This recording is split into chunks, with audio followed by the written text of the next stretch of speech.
जय श्री कृष्णा साथियों। आज मैं आपके लिए लाया हूँ क्लास 12 का इतिहास। 7th चैप्टर है, 7वां पार्ट है। एक राज्य की राजधानी विजयनगर इन मैं नोट्स लाया हूँ।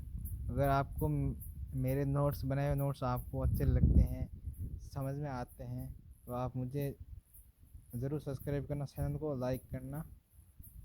और मैंने ये 7वां पार्ट है और 6 पार्ट मैंने 1 से लेकर 6 पार्ट मैंने करा दी है, जो आप मेरी प्लेलिस्ट में जाकर देख सकते हो।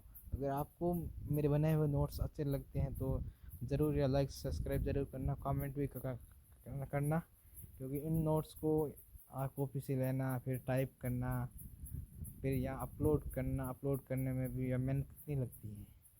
तो यार ज़रूर कुछ ना कुछ सपोर्ट ज़रूर करना। ये मैंने अपनी 12th में यूज़ किया थे नोट्स। ये मेरे 90 से ऊपर बने हैं, तो आप भी ज़रूर देखना। अगर आपको नोट्स पसंद आए तो लाइक ज़रूर करना। अगर नोट्स मेरे अच्छे नहीं लगते हैं तो यार डिसलाइक भी कर देना, पर अच्छे लगते हैं तो यार हक का है, लाइक कर देना। अब मैं पाठ शुरू करता हूँ। विजयनगर साम्राज्य। विजयनगर साम्राज्य कब से कब तक रहा? यह 1337 ईस्वी स्थापना हुई और 1646 ईस्वी में इसका पतन हो गया। इसमें प्रमुख 4 वंशों का शासन रहा है, जो हम आगे आगे नोट्स में पढ़ेंगे। हम इसकी पृष्ठभूमि देख लेते हैं। स्थापना एवं पृष्ठभूमि। 14वीं शताब्दी के प्रारंभ में दिल्ली सल्तनत के हमले और दक्कन की मुस्लिम सल्तनतों की बढ़ती शक्ति ने दक्षिण भारत को अस्थिर कर दिया था। इस संकट के बीच हरिहर और बुक्का नाम के 2 भाइयों ने 1337 में तुंगभद्रा नदी के तट पर विजयनगर साम्राज्य की स्थापना की। विजयनगर साम्राज्य की स्थापना किसने की, ये क्वेश्चन आ जाए तो हरिहर और बुक्का नामक 2 भाइयों ने की थी 1337 में। इन दोनों भाइयों को प्रारंभ में होयसला शासक था संत विद्यारण का मार्गदर्शन मिला। होयसला शासक थे और विद्यारण संत थे, इनका मार्गदर्शन मिला और इन्होंने स्थापना की विजयनगर साम्राज्य की। उद्देश्य था विजयनगर साम्राज्य को स्थापित करने की प्रमुख उद्देश्य क्या था, ये भी प्रश्न आ जाए तो दक्षिण भारत की हिंदू संस्कृति की रक्षा करना और स्वतंत्र शक्तिशाली राज्य बनाना इनका उद्देश्य था। राजधानी का नाम विजयनगर, अर्थ विजय का नगर, रखा गया। वर्तमान समय में ये क्षेत्र हम्पी कर्नाटक में आता है, जो कर्नाटक कहलाता है, हम्पी कहलाता है। हम्पी कर्नाटक राज्य में है, जो दक्षिण भारत में है। प्रमुख वंश और कालक्रम। इसमें प्रमुख विजयनगर में 4 प्रमुख राजवंशों का शासन रहा है। पहला है संगम वंश, दूसरा है चालुक्य वंश, जिसे यहाँ सालू लिखा हुआ है, तीसरा है तुलु वंश, चौथा है अरविंदु वंश। संगम वंश की हरिहर बुक्का नामक थे, यह इन्होंने स्थापना की थी और इनका शासन काल चला था 1337 से 1485 तक। हरिहर और बुक्का नामक 2 भाई, इनका शासन रहा, और फिर देवराय का। और दूसरा है सालू वंश, जिसे सालू की वंश कहते हैं, इनका शासन रहा 1485 से 1505 ईस्वी तक। इसमें शासन किया था नरसिंह चालुक्य ने। तीसरा है तुलु वंश, जिसका शासन रहा 1505 से 1517 ईस्वी तक। इसमें कृष्णदेवराय का प्रमुख शासन रहा, और यहाँ विजयनगर में प्रमुख शासक कृष्णदेवराय जिन्होंने विजयनगर साम्राज्य का विकास कराया। और अच्युत राय ये भी शासक रहा, ये थोड़े समय भी रहा, ज़्यादा नहीं रहा। विजयनगर विजयनगर साम्राज्य में प्रश्न आते हैं तो हरिहर बुक्का और कृष्णदेव के ज़्यादा आते हैं, और सोता वंश है और विदु वंश। इनका शासन रहा 1570 से 1646। तिरुमला और वेंकट नामक शासकों का शासन रहा। ये थे प्रमुख 4 वंश थे विजयनगर साम्राज्य का शासन रहा। उनके बाद पतन हो गया। कृष्णदेव राय का शासन रहा 1509 से 1529 में इनकी मृत्यु हो गई। इसे स्वर्ण काल भी माना गया है 1509 से 1529, क्योंकि कृष्णदेव राय ने विजयनगर में कई सारी ऐसी धरोहर बनाई है जो आज भी हैं, जो कृष्णदेव राय ने बनाई विजयनगर का विकास भी कराया, इसलिए इसे स्वर्ण काल कहा गया। तुलु वंश का सर्वाधिक शक्तिशाली शासक है। ये कृष्णदेव तुलु वंश का शासक था। स्वयं को आंध्र भुज का और कन्नड़ भूषण की उपाधि प्राप्त थी कृष्णदेव राय को। प्रमुख युद्ध किए थे बहमनी सुल्तानों, उड़ीसा के गजपति शासकों से बीजापुर पर विजय पाई और 3 युद्ध किया और विजय पाई। साहित्य तेलुगु भाषा में रचित ग्रंथ अमृत मूल्याद कहा गया। ये प्रमुख ग्रंथ था जो तेलुगु भाषा में लिखा गया। संस्कृत में मुकुट राज नाटक नामक नाटक प्रमुख था।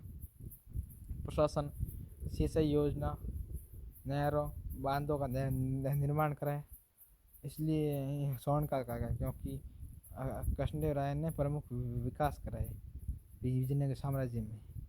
किसानों को कर रहित किया। कला विठल स्वामी मंदिर, हजाराम मंदिर, पाषाण रथ जिसे हम्पी कहते हैं, हम्पी का निर्माण करवाया कृष्णदेव राय ने। प्रशासनिक व्यवस्था, राजा ही सैन्य और न्यायिक प्रमुख था। न्यायिक प्रणाली, साम्राज्य को नायकों को जागीर दी जाती थी। वे सेना, कर व सुरक्षा के लिए उत्तरदायी थे। राजस्व व्यवस्था भूमि की माप के अनुसार कर लिया जाता था। राजधानी हम्पी को उस कोटि के किले, राजमहल और बाजार भी बनाए कृष्णदेव राय ने। आर्थिक स्थिति, विजयनगर एक अंतर्राष्ट्रीय व्यापार का केंद्र था। मुख्य निर्यात का मतलब है यहाँ से दूसरे देश में जो वस्तुएं निर्यात की जाती है अर्थात भेजी जाती हैं। मसाले, हीरे, रत्न, घोड़े, कपास ये भेजे जाते थे। प्रमुख बंदरगाह गोवा, मालाबार, सेंट थॉमस तमिलनाडु में, और कैलीकट जिसे कालीकोट भी कहते हैं, कालीकट तालीकोट भी कहते हैं। विदेशी यात्री जो भारत आए थे, निकोलो कांटी, डोमिंगो पायस लिखा गया है। अब्दुल रजाक ने हम्पी को सोने चांदी से चमकता नगर बताया। ये 3 यात्री थे। इन्होंने अपनी यात्रा वृत्तांत में लिखा। समाज और संस्कृति, धर्म मुख्यतः हिंदू धर्म, परंतु मुस्लिम और जैन व्यापारियों को भी संरक्षण दिया। समाज, ब्राह्मण, क्षत्रिय, वैश्य, शूद्र के साथ व्यापारिक जातियों को भी विशेष प्रभाव रहा। महिला को स्थिति, राजकुमारी और उस वर्ग की स्त्रियाँ शिक्षित थी और कमजोर वर्ग की स्त्रियाँ शिक्षित नहीं थी उस समय। कला, स्थापत्य में द्रविड़ शैली का प्रयोग किया गया। विजयनगर में बड़े गोपुरों का विकास, विशाल मंडप, नक्काशीदार स्तंभ बने। प्रसिद्ध स्थल विठल मंदिर, हजाराम मंदिर और लोथल महल ये प्रसिद्ध स्थल करा करते हैं। जो आज भी देखने को मिलती है। संगीत और नाट्य, भारतनाट्यम कर्नाटक कर्नाटिक संगीत का अफरोज स्थान रहा। सेना, सेना में पैदल सेना, घोड़सवार, हाथी और तोपखाना विदेशी अरबी और तुर्की घोड़े में मंगवाए जाते थे। हथियार तलवार, भाले, धनुष और प्रारंभिक बारूद वाली तोप। हथियार ये थे तलवार, भाले, धनुष और प्रारंभिक बारूद वाले तोप थे। ये उस समय हथियार का प्रयोग, ऐसे हथियारों का प्रयोग किया जाता था। अगर ये आपको मेरे नोट्स अच्छे लगते हैं ना, समझ में आते हैं ना, तो यार लाइक सब्सक्राइब ज़रूर करना। और ये तो मैंने नोट्स और शॉर्ट्स में लाया हूँ, जो मतलब एक बार पहले पढ़ देते हैं ना, तो या पूरा पार्ट जब रिकवर होगा ना, जब जल्दी से याद होगी, क्योंकि ये महत्वपूर्ण फैक्ट्स हैं। इसलिए मैं पॉइंट्स में ये लेके आया हूँ। और मैं आप कमेंट करोगे तो मैं पूरे पार्ट का वीडियो लाऊंगा, जो कम से कम 1-1.5 घंटे का होगा। उसमें पूरा पार्ट रिकवर होगा। उसमें जितने भी फैक्ट्स हैं, जितने भी टिप्पणियाँ हैं, जितने भी युद्ध वगैरह जो भी है ना, वो मैं पूरे लेके आऊँगा। तो 8वां पॉइंट देखते हैं, पतन। 1565 में तालिकोटा युद्ध। तालिकोटा युद्ध का कब हुआ, ये भी प्रश्न आए तो 1565। बेमनी उत्तराधिकारी सल्तनत बीजापुर, गोलकुंडा, अहमदनगर, बिदर और बेरार ने संयुक्त होकर आक्रमण किया। बीजापुर, गोलकुंडा, अहमदनगर, बिदर और बेरार, ये चार राज्यों ने होकर आक्रमण किया, जिसे तालिकोटा का युद्ध कहा गया। ये युद्ध किया विजयनगर का। इसमें विजयनगर की सेना पराजित हुई। राजधानी हम्पी को लूट कर नष्ट कर दिया। इसके बाद अरविंदु वंश ने कुछ समय तक शासन किया, परंतु 17वीं शताब्दी के मध्य तक साम्राज्य पूरी तरह से समाप्त हो गया। 1565 में युद्ध हुआ और धीरे धीरे ये पतन की ओर बढ़ता गया। महत्व, विजयनगर ने लगभग 300 वर्षों तक दक्षिण भारत की राजनीतिक स्थिरता बनाए रखी। ये दक्षिण भारत की हिंदू संस्कृति, कला, स्थापत्य का प्रमुख रक्षक माना गया। आज हम्पी को यूनेस्को विश्व धरोहर स्थल घोषित किया गया है। प्रमुख तिथियां संस्कृत में है, जो आप याद रखना। स्थापना हुई थी 1337 में। देवराय का शासनराज 1424 से 1446 तक। कृष्णदेव राय का शासनराज 1509 से 1529। तालिकोटा युद्ध 1565 में हुआ।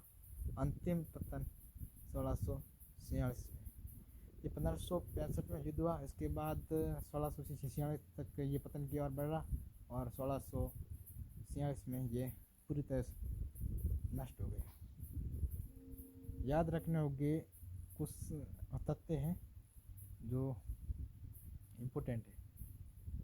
स्थापना में मार्गदर्शक संत थे विद्यारण। विदेशी यात्री कौन कौन थे? निकोलो दे कांति इटली का था, अब्दुल रजाक फारस का था, डोमिंगो पेस पुर्तगाल का था। ये भी क्वेश्चन आ सकते हैं। स्थापत्य शैली जो द्रविड़ शैली का प्रयोग किया है, जो आप पहले ऊपर जो नोट्स के पॉइंट थे उसमें आया था द्रविड़ शैली। स्थापत्य शैली कौन सी थी? द्रविड़। विजयनगर में प्रसिद्ध मंदिर विठल स्वामी मंदिर, हजाराम मंदिर और विरूपाक्ष मंदिर, ये मंदिर प्रमुख मंदिर थे। और ये हमारे नोट्स हुए समाप्त। अगर आपको नोट्स अच्छे लगे तो ज़रूर लाइक सब्सक्राइब ज़रूर करना। नोट्स को बनाने में मेहनत लगती है, या थोड़ी सी भी मेहनत आपको दिखे, आपको कुछ फैक्ट्स जानने को मिले, अच्छे मिले हो, तो यार ज़रूर लाइक सब्सक्राइब ज़रूर करना, कमेंट भी करना आपको जैसा लगा हो। और मैं मिलता हूँ किसी दूसरी वीडियो में, तब तक के लिए जय हिंद।